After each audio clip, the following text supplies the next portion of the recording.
Bhadram Vo Yuyam Me Nripanandana Sohardina Prithag Dharmas Tushto Ham Sohridena Vaha.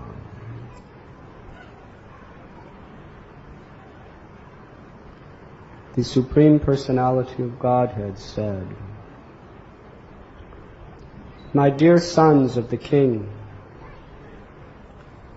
I am very much pleased by the friendly relationships amongst you. All of you are engaged in one occupation, devotional service. I am so pleased with your mutual friendship that I wish you all good fortune. Now you may ask a benediction of me."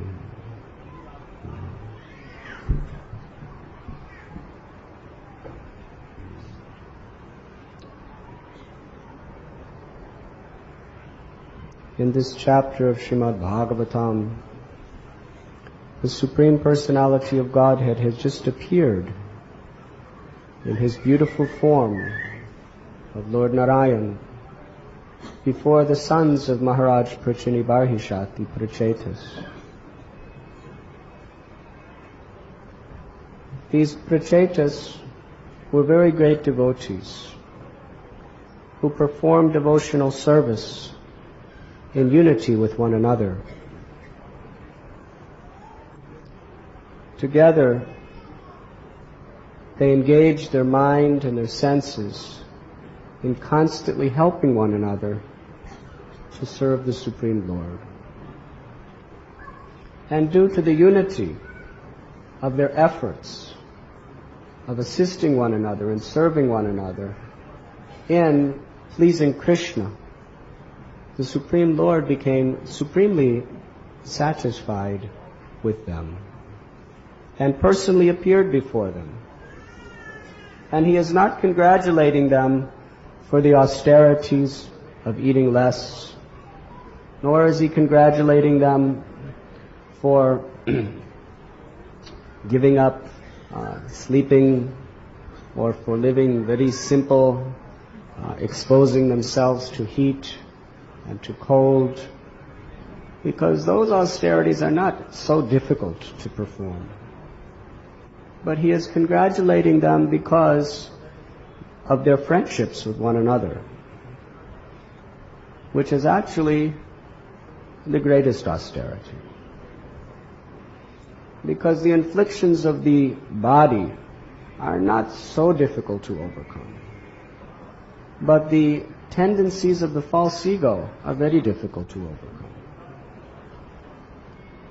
The false ego gives the misconception to the soul that it is the enjoyer, that it is separate from God. And as long as we feel we are separate from God, then we all have our own independent ideas. We all have our goals, our opinions, our aspirations in life. And this is the root cause of all dissension, of all disharmony, of all envy within this world. Krishna is the supreme enjoyer, and the only means by which we can truly be united and develop real love for each other is to have this agreement, that we are all meant for the service of God. The United Nations is an effort to try to create peace in a troubled world. But it has never been successful, nor could it ever be successful, for the simple reason that everyone has their own personal interests. The United Nations does not meet to create peace in the world. Each country is thinking of creating the best possible peace situation for their own nation. And they all unite with self-centered, selfish ideas. I am an American, I am a Russian, I am an Indian, I am a Pakistani, I am Chinese, And they all have the interests of what is declared to be the illusion of I and mine. I am this body, and what is in relationship to this body is mine.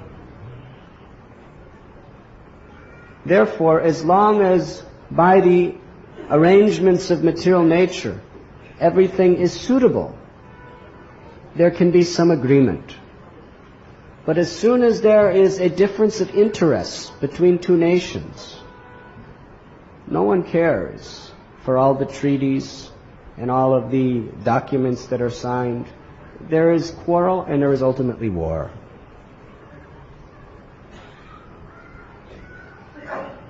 So the real cure to the disease of chaos and anxiety in this world is very simple.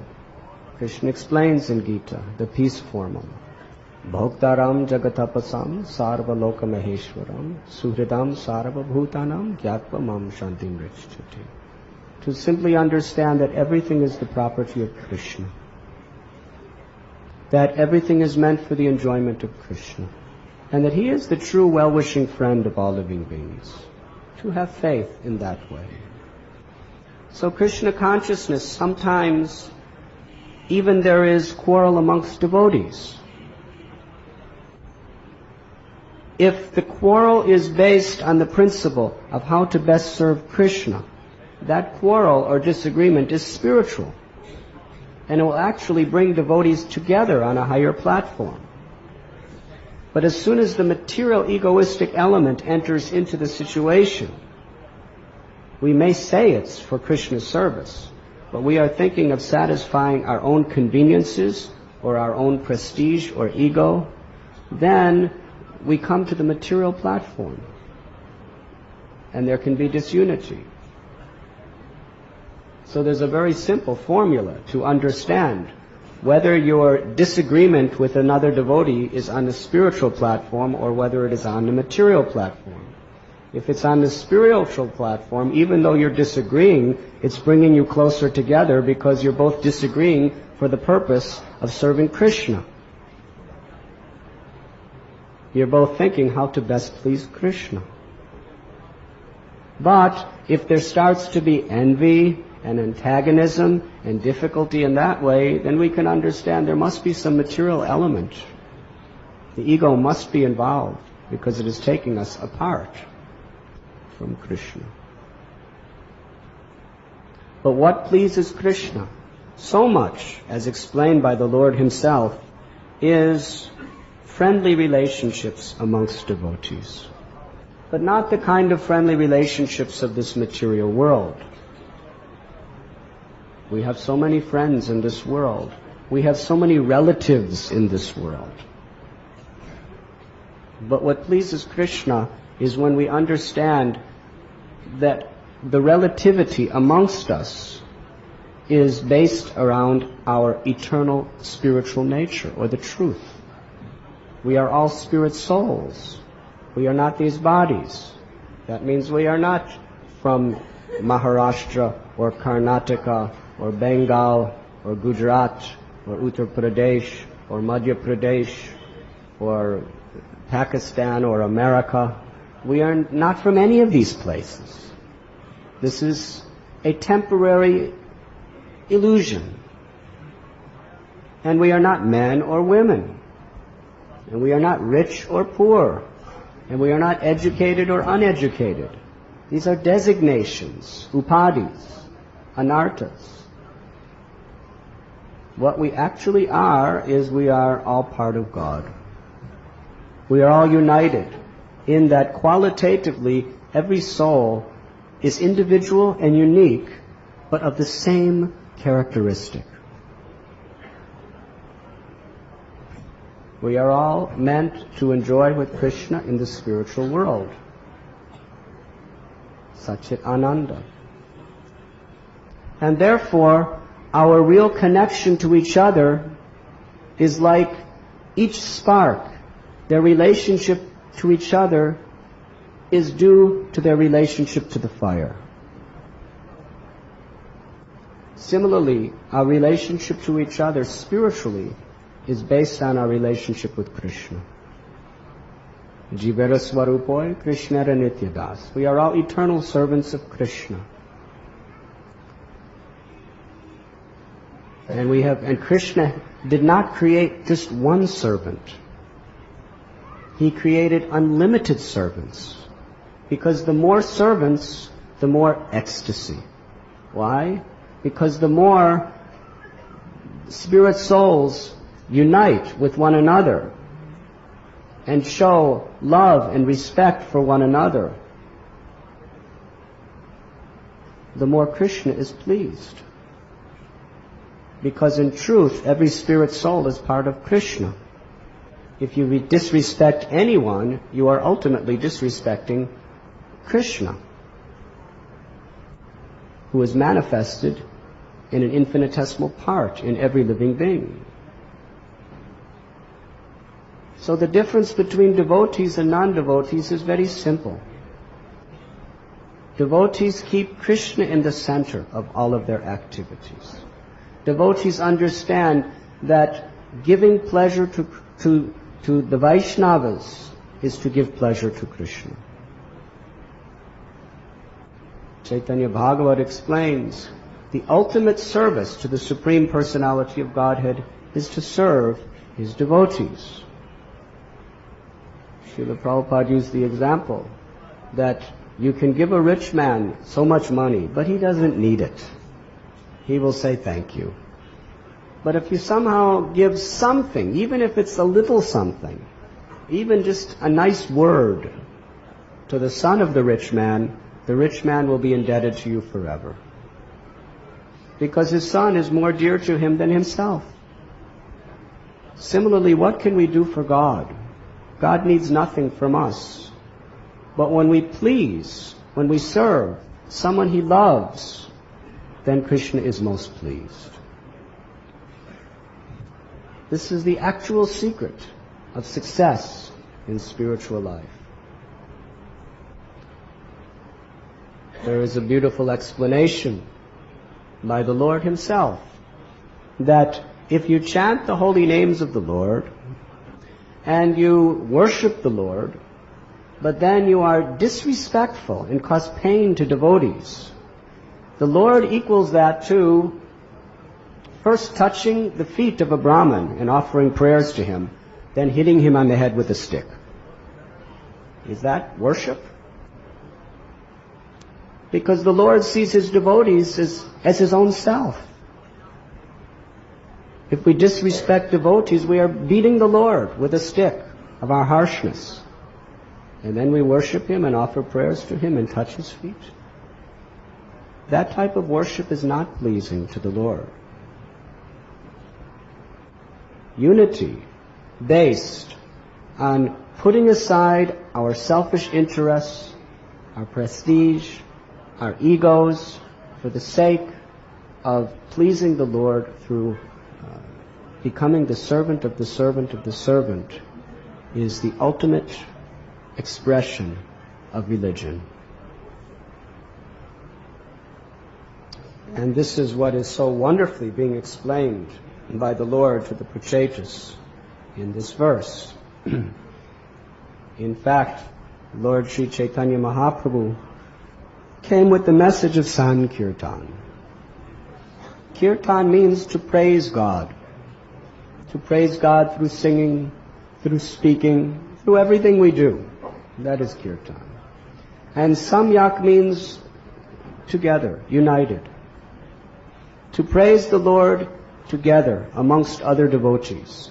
That is the Yuga Dharma. Jagyai Sankirtana Priya Yajanti Hi Shumesha.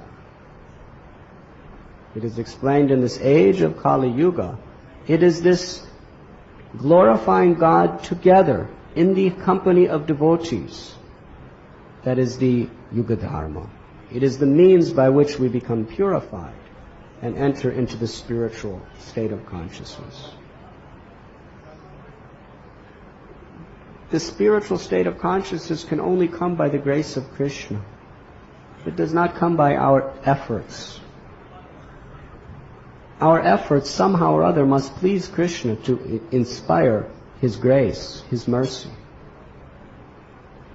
Because this material world, conducted by the three modes of material nature, is so very powerful that no one can overcome, no one can resist the temptations of Maya. What Krishna says in Gita, Daivi heshu gunamayi, mama maya durapyaya, mamevam ye prapadyante, maya meta tarantite.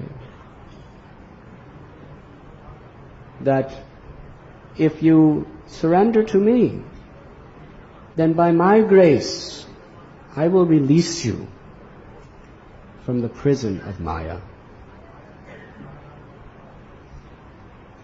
And how to surrender to Krishna? In this age of Kali Yuga, Sankirtan, by glorifying the Lord together. And today we're having a wonderful festival. It is called Pushyabhishek. This is the month of Posh, January, and it is the winter bathing ceremony of Lord Krishna. And Abhishek is generally done with so many ingredients. And at Radha Gopinath Temple, on this day, we bathe the Lord with flower petals. Why? Simply because the Lord likes to be showered with flowered petals sometimes also. Generally, Pushyabhishek is with all ingredients of ghee and yogurt and everything. But it's winter, and once a year we like to just completely decorate the Lord and offer the Lord wonderful, wonderful flowers. And the real purpose of this festival is to please the Lord by our working together in unity for His pleasure. That is why the deity appears, to give us all a common focus. When we put the deity of Krishna as the common object of our devotion, then all obstacles, pride and ego and everything else, no longer can affect us. Krishna has appeared so mercifully in the beautiful form of Sri Sri Radha Gopinath, just to bring us all together, to chant His names, to hear His glories, and to serve Him, to give Him pleasure. So throughout the whole day, the men, the women, everyone in their own little areas was working together, dozens and dozens of devotees, making wonderful, wonderful arrangements.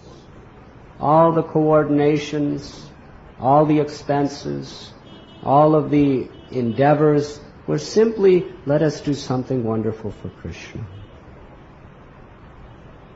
And Krishna reveals Himself according to how we approach Him.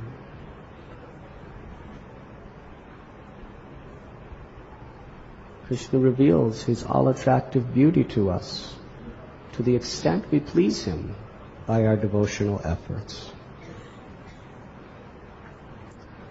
Sometimes Srila Prabhupada would use the example that two sons are massaging the father, and each one is thinking, let me become the most dear to my father. And they're massaging their side, one is on each side, very, very nicely. But the other side, they are secretly, without the other brother knowing, they are punching and pinching and scratching, biting. And each are doing the same thing to the other, but the other doesn't know that the person is doing it. Each one is thinking that I'm massaging nice and my father will like me because he will think my brother is a rascal. So through all this, who suffers? The father. He is getting scratched and pinched and poked and punched and bitten. So similarly, we should know that when devotees have antagonism toward each other, that is painful to the spiritual master, and it is also painful to Krishna. So actually, do we want to serve Krishna or do we want to serve ourselves? If we want to serve ourselves, you'll get some prestige, you'll get some benefits, but you'll make no spiritual advancement. Krishna will not in any way reveal himself in a spiritual way. He reveal himself according to what you want. He'll give you some prestige, he'll give you some recognition. But what is recognition and prestige? It is temporary. You get recognition, but then the next day you get blame. That is the nature of this world. And the more you enjoy recognition, the more you will suffer when there is blame. And this is a world of dualities. We get credit for something, then we get blamed for something. We're anxious for credit, we suffer when there's pain. If you want to stop suffering when there's blame, stop taking credit. That's the only way.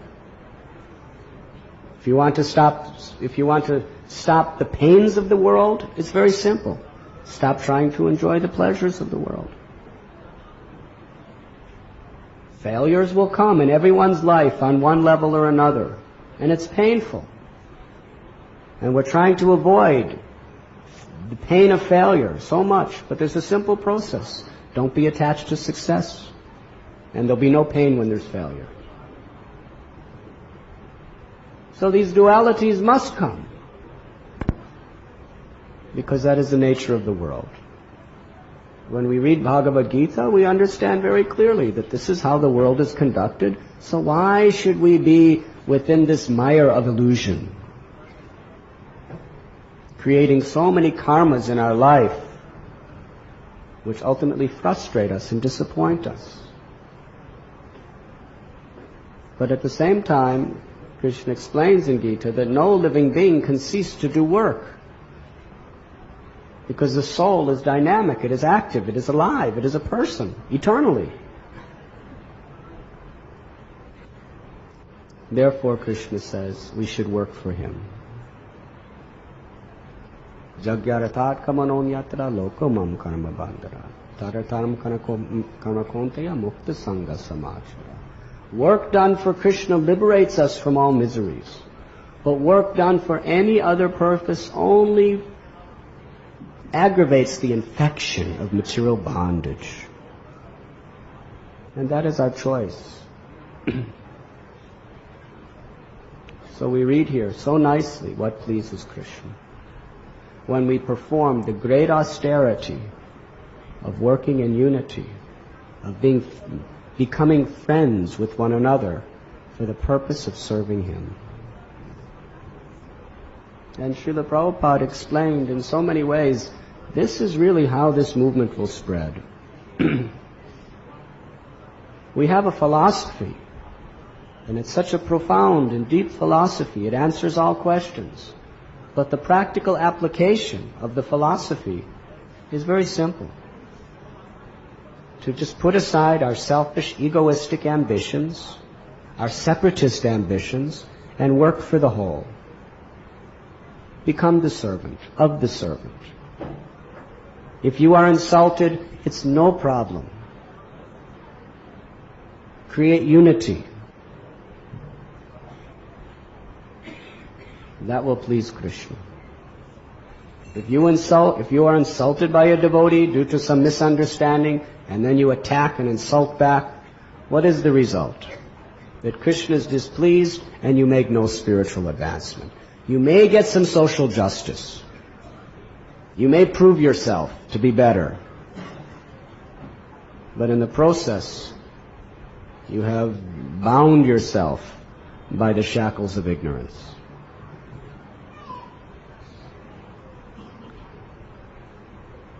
Therefore, devotees should be very active. They should be very much enthused to serve together.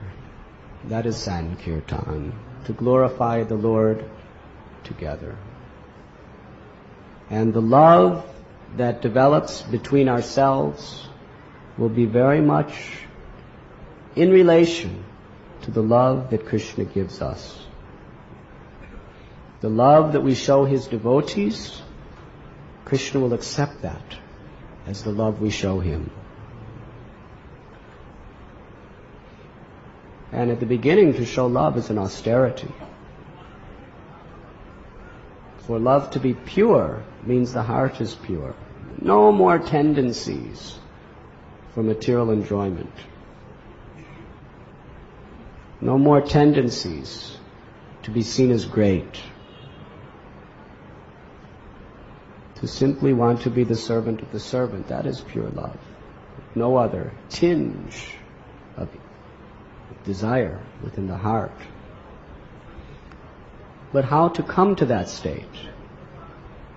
By performing the austerity of putting aside our egoistic propensities and serving together. The once voice of hundreds of devotees chanting together in kirtan is not only pleasing to Krishna, but it is the most purifying act of charity for the whole world.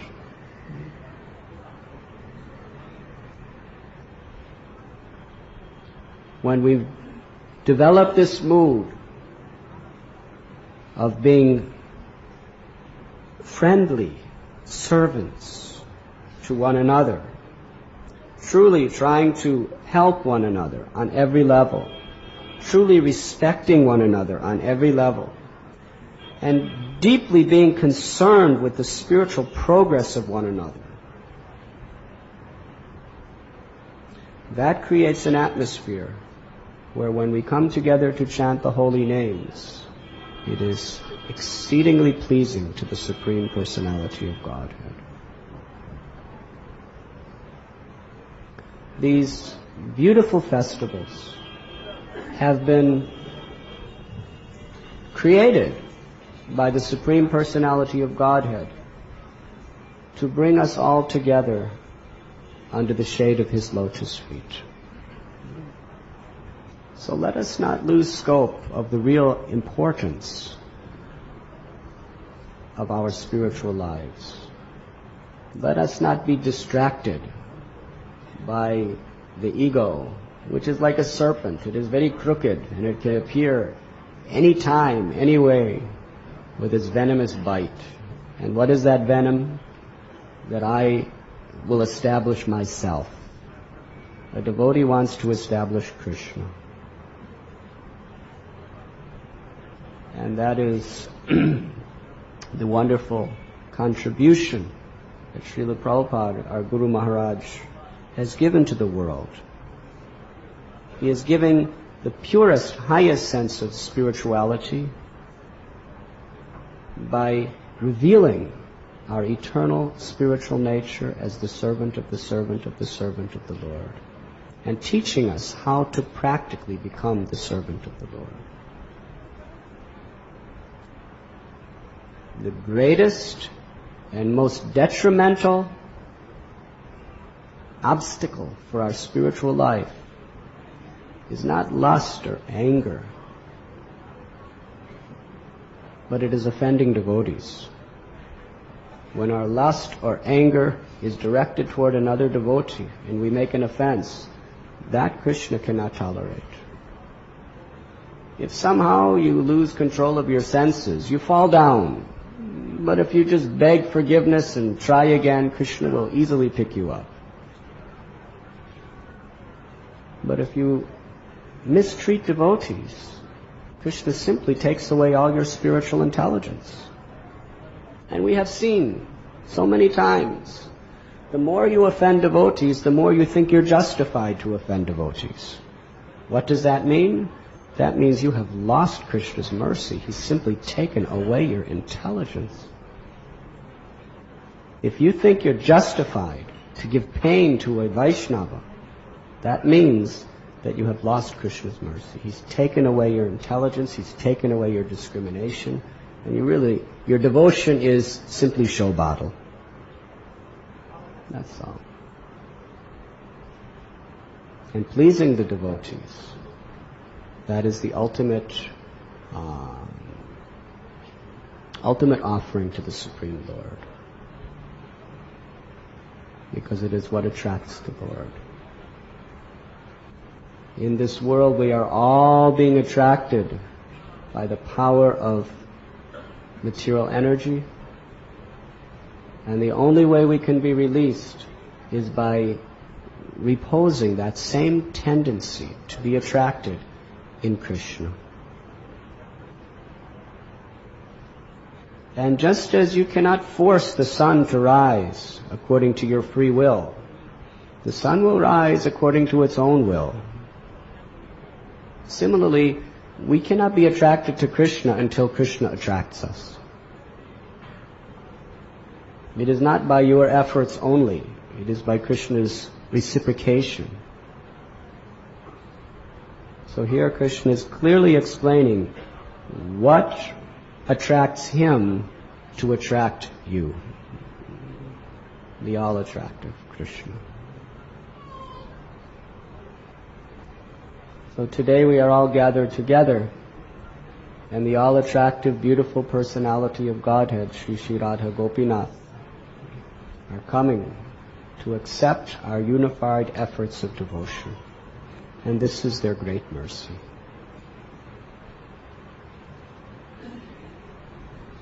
Today is a festival of flowers. Krishna explains in Gita, Patram pushpam palam toyam yome bhakta prayachiti.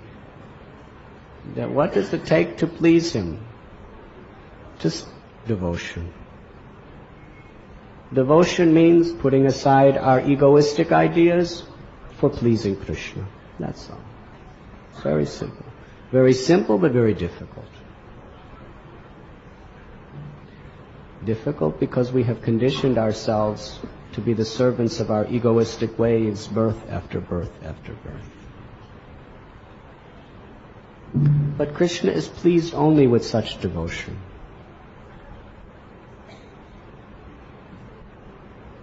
A little flower, a little water. It doesn't take much. Everyone has the capacity to please Krishna if they simply learn this art of devotion, devotional service. In this regard, Lord Sri Chaitanya Mahaprabhu came to teach us this path of devotion. Krishna spoke in Gita. He explained, Man manabhava madbhakto madhyajim namaskuru mam evaishyasi satyante pratijani priyoshime, which is the culmination of all the teachings of the Vedas. To always remember Krishna, to always think of Krishna, to become his devotee, to worship him, to offer homage unto him. In this way, Krishna says, you will come to me without fail. Sarvadharaman parityaja mamekam sharanam vraja aham tvam sarvapapibhyo moksha ishyami masaja. Krishna says we should abandon all varieties of religion. We should surrender to him. He shall protect us from all sinful reactions. Do not fear.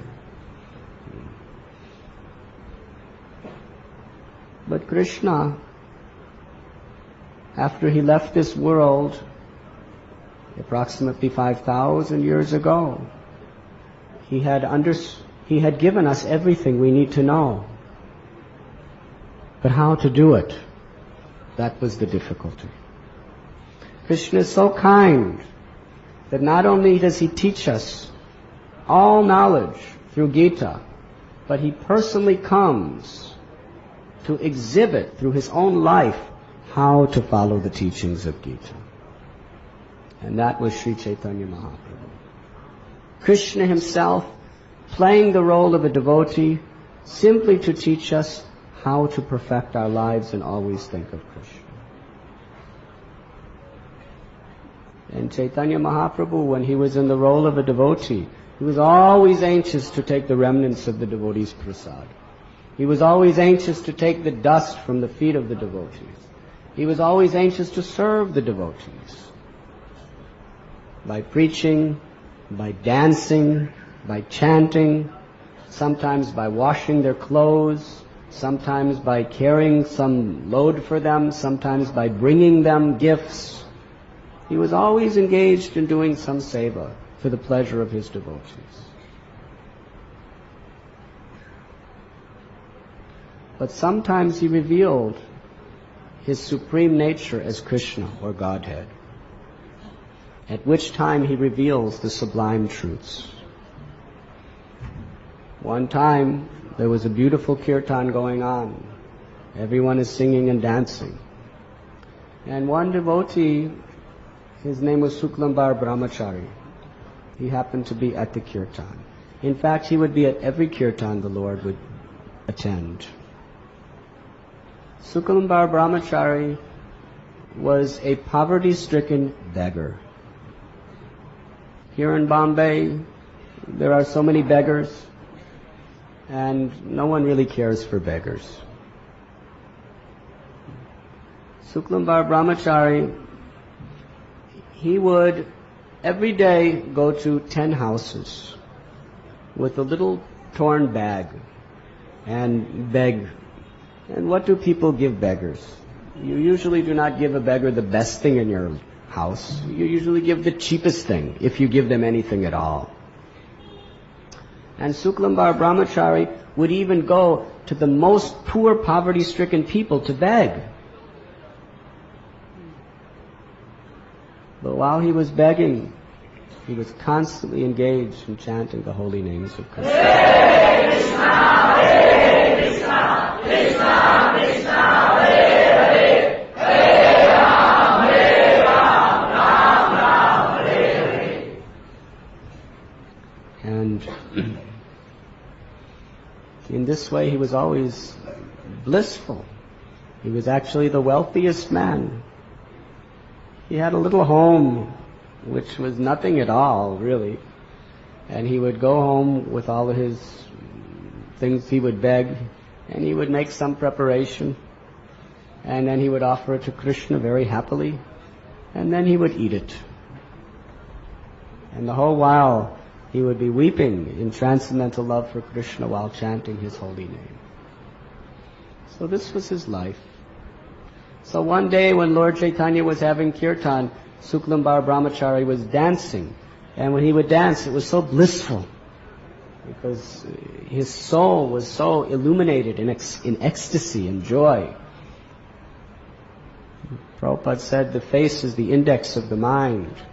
If someone is happy, you can see it in their face. And if someone is miserable, you can also see it in their face.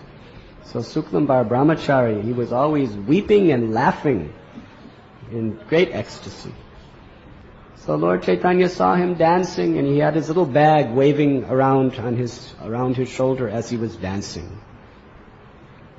And Lord Chaitanya and all the devotees, they were so happy to see the blissful dance of Suklambar Brahmachari. Lord Chaitanya called, "Come here, come here." So Suklambar Brahmachari came, and then Lord Chaitanya began to speak. He said, "Birth after birth, you are a poverty-stricken beggar.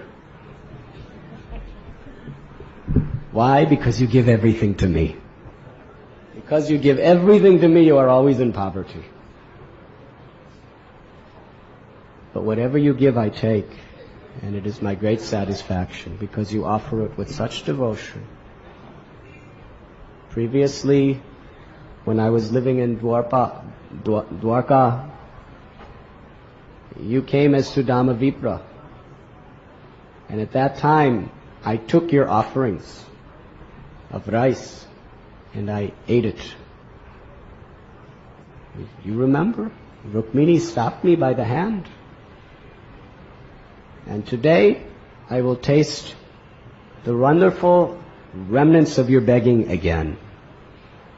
And at that time, Chaitanya Mahaprabhu reached his hand into the bag of Suklambar Brahmachari and began to eat handful after handful after handful.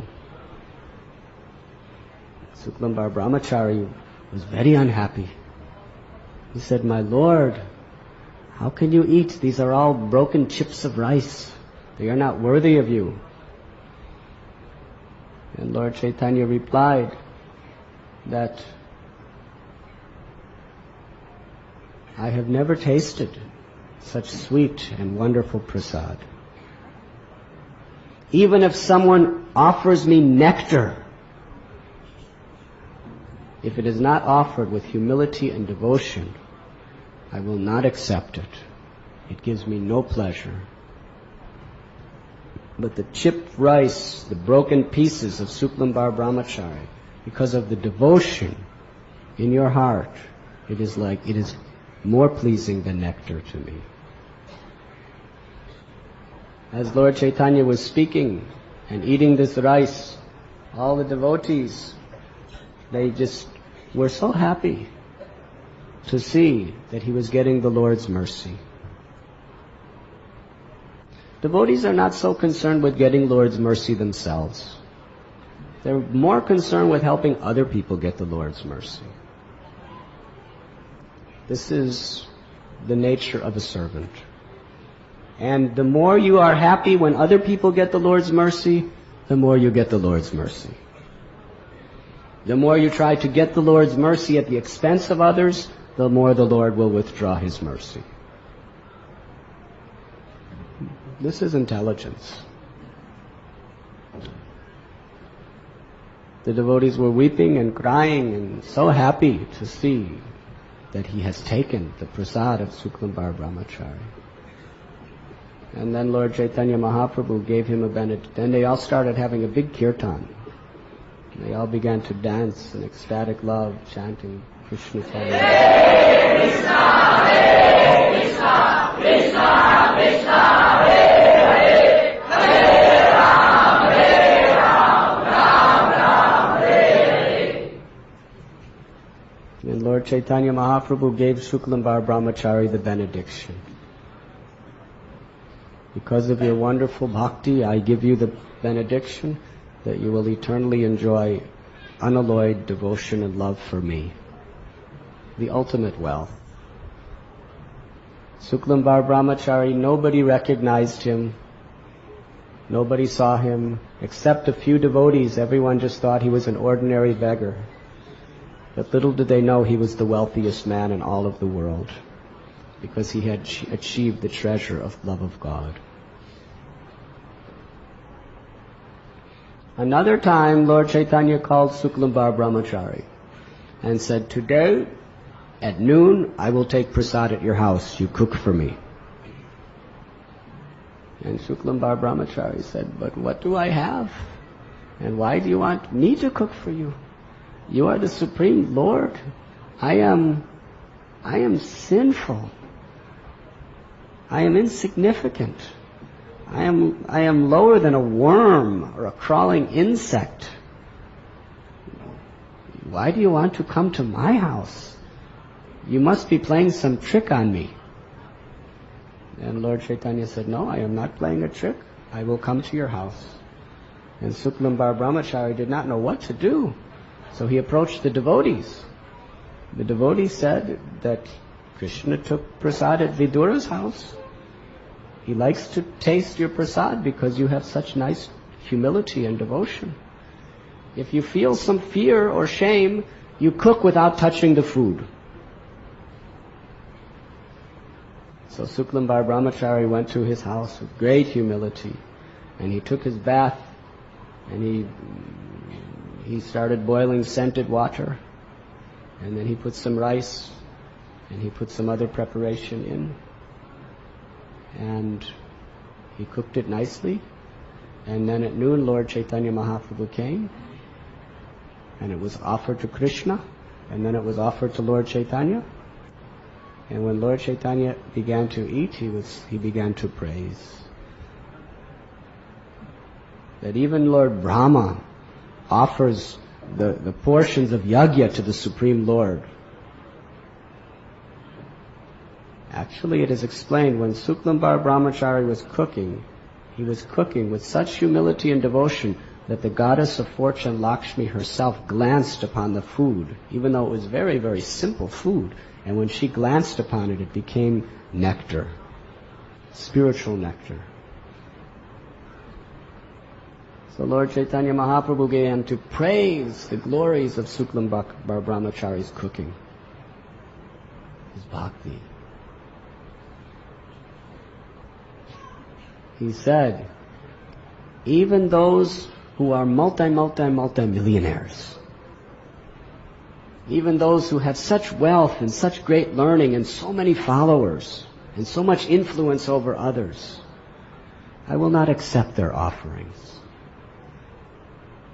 But even a poor beggar like you, because you are offering with the humility and devotion, I take it as more valuable than the offerings of Brahma and Shiva and the gods. That is the power of devotion.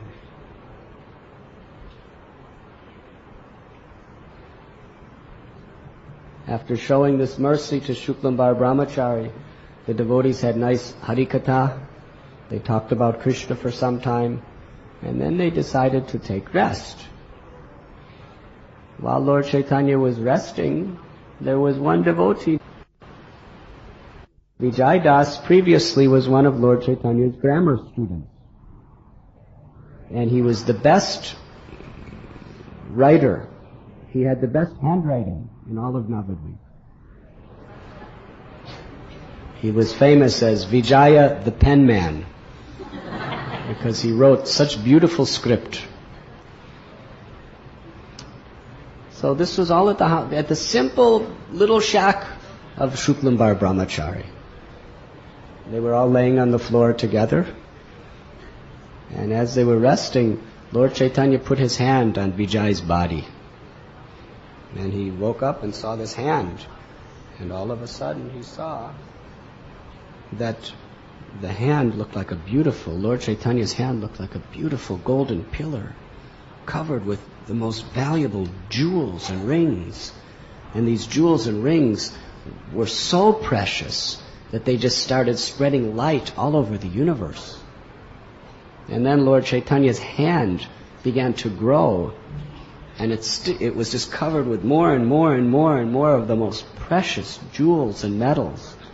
And he saw his hand grow all the way to Brahma Loka.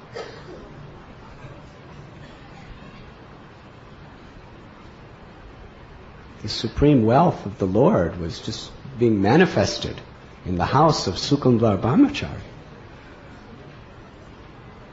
So Vijay began to scream in ecstasy. And Lord Chaitanya put his other hand over his mouth. And he told him, as long as I'm living in this world, you cannot ever tell anyone what you have seen. So he wasn't allowed to tell anyone, but at the same time he couldn't contain the happiness in his heart.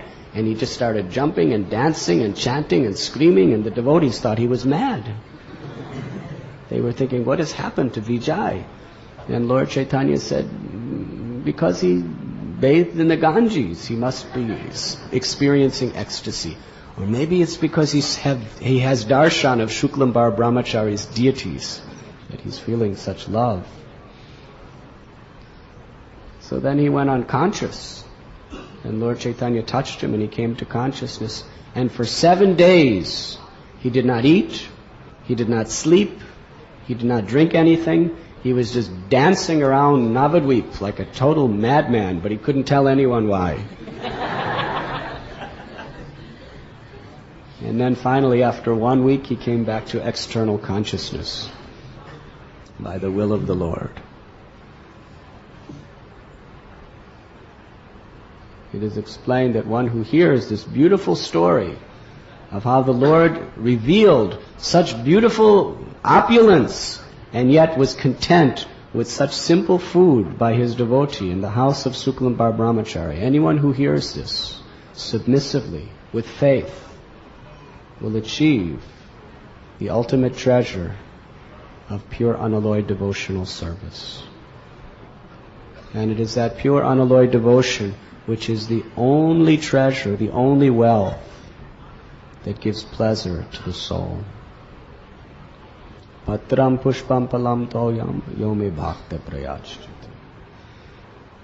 Whether we offer Krishna even a little water, a fruit, or a flower, if it is offered with devotion, the Lord is pleased. And He reciprocates by attracting our hearts again to His eternal, immortal, loving service.